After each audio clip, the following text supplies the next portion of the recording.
السلام عليكم ورحمة الله وبركاته. الحمد لله الذي خلق الموت والحياة، وأشهد أن لا إله إلا الله وحده لا شريك له، وأشهد أن محمدا عبده ورسوله أرسله بالهدى ودين الحق ليظهره على الدين كله ولو كره المشركون، صلوات الله وسلامه عليه وعلى آله وأصحابه ومن تبعهم بإحسان إلى يوم الدين، وسلم تسليما كثيرا.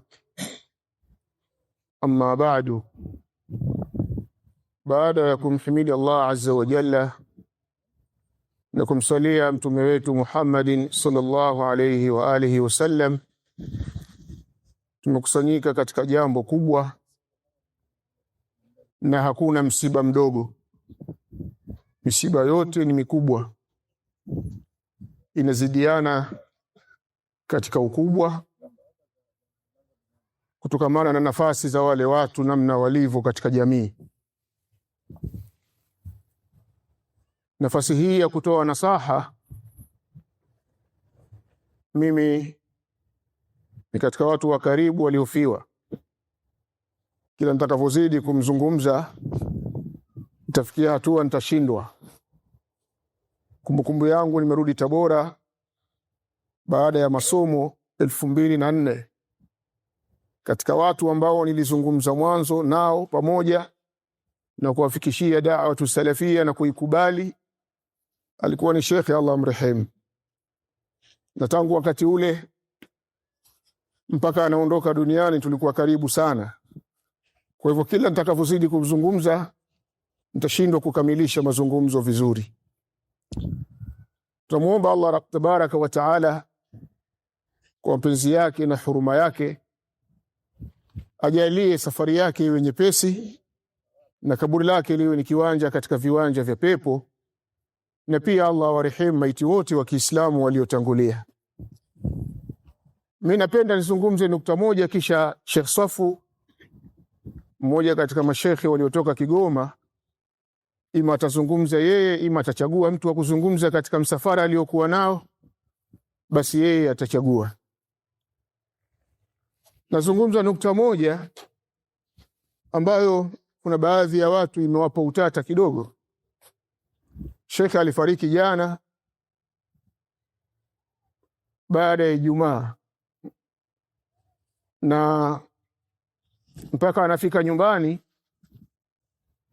ilikuwa ni baada ya asri. Zikatoka rai kwamba tuzike jana ile ile, lakini pia kulikuwa na rai ya kwenda Urambo,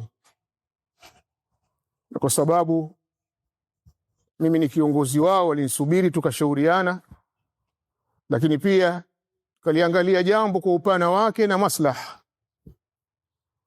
na tukawahusisha watu wa familia, tukaona tuzike hapa. Ikabakia nukta moja ya kuzika jana. Utata uliokuja kwa baadhi ya watu, mbona nyie ni watu wa sunna, mbona mmelaza maiti, kwa nini hamkuzika jana? Hili ndio nataka kulizungumza, nukta hiyo tu pekee yake. Inaruhusiwa kuchelewa kuzika pale itakapokuwa kuna moja ya dharura za kisheria zinakubalika. Ima ni dhiki itakayoweza kupatikana katika maandalizi ya kumzika maiti, lakini pia vile vile kuwapa nafasi watu wanaokuja kuswalia, lakini pia vile vile kuangalia ukaribu wa watu wa karibu wanaokuja kumzika marehemu, hasa akiwa ni mtu kiongozi katika jamii. Hivi ni vitu vinaruhusika kwa fatawa za ahlul ilmi, kama alivyosema Sheikh Ibn Bazi katika fatawa.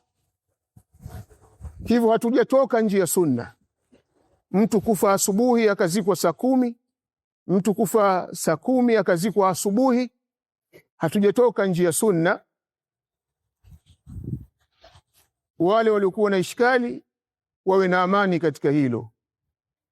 Lakini pia Shekhe kama angepelekwa Urambo pia ingekuwa hatujasafirisha maiti. Baadhi ya watu, kwa nini msafirishe maiti kwenda Urambo? Alitoka Urambo, alikuwa anarudi Urambo, alikuja Tabora kwenye hospitali tu, na Tabora Urambo ndio kwake na hapa pia ni kwake, lakini mwenye nyumba hayupo. Kwa hiyo hakuwa na zamu ya hapa Tabora. Kwa hiyo kama angepeleka Urambo pia kulikuwa hakuna kosa na wala sio kusafirisha maiti. Haya nimependa kuyazungumza kwa kuondoa tu utata uliokuwa umeingia katika baadhi ya wenzetu.